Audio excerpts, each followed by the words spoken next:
بس انا عاوزه اتفق معاكي على اتفاق. اللي احنا هنعمله ده وهنقوله مش هيكون على الفلوس المرتب بس اللي داخلالك، لا، على اي فلوس ممكن تكون داخلالك. يعني مثلا انت مثلا كان عندك مناسبه او ولاده او اي او فرح او اي حاجه وجالك نقود، فانت معاكي مبلغ، اعملي عليه زي ما انا هقول لك كده.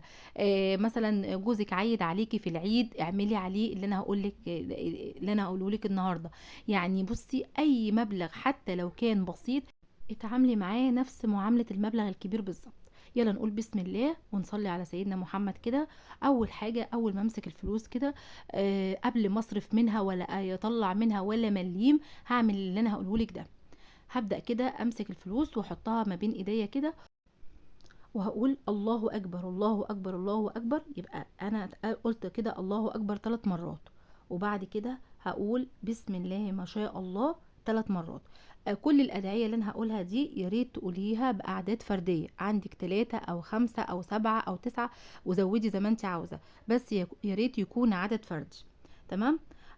هقول كمان بسم الله الرزاق بسم الله الرزاق بسم الله الرزاق 7 مرات. يا ريت لو حضرتك تقدري تكتبي ورايا الأدعية دي أو الآيات من القرآن، أو أنا إن شاء الله هكتبها لكم في آخر الفيديو، وتاخدي سكرين شوت منها وتحتفظي بيها.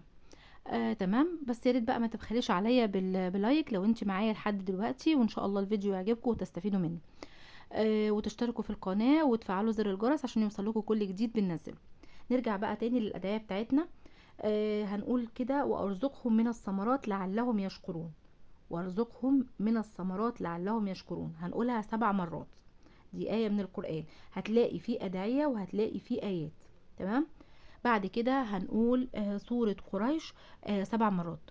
عاوزة اقول لكم يا جماعة ان سورة قريش دي سورة فعلا ليها سحر وتأثير كبير قوي في الرزق والبركة.